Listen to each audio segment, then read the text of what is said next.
Nakaupo ako nung isang gabi, tinutulungan ang buong GC yung isa kong kaibigan. Nung sinabi nung pinakamatanda sa amin na tinuro sa kanya ito noong grade 7, normal na usapan lang to. Pero nung sinabi niya ito, tumigil ako.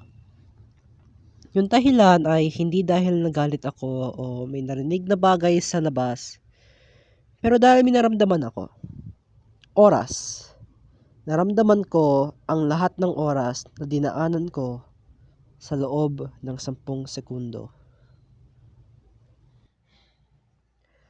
Ngayon, ano ang oras?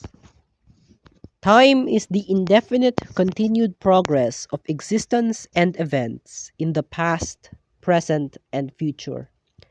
Lahat ng tao alam kung ano ang oras. Kahit hindi eksaktong ibig sabihin, alam ito ng tao.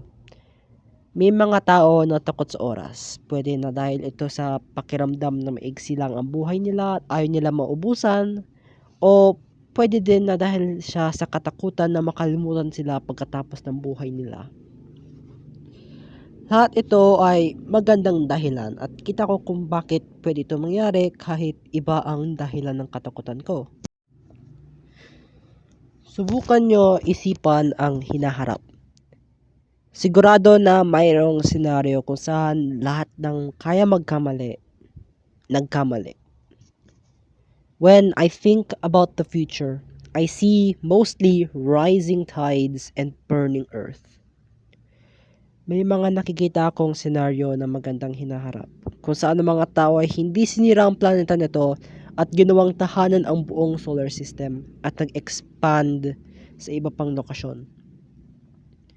Pero marami ang senaryo kung saan lahat ng tao, ang buong species ng Homo sapiens ay maubos o kaya naman mabalik sa bagong dark age.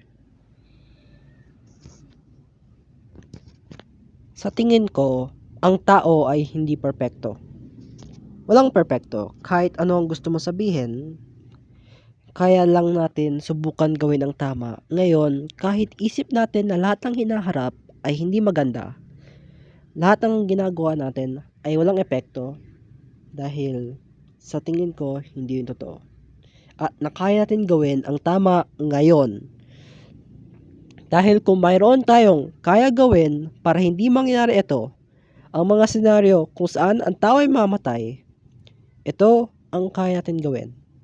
Kaya natin gawin ang tamang gagawin.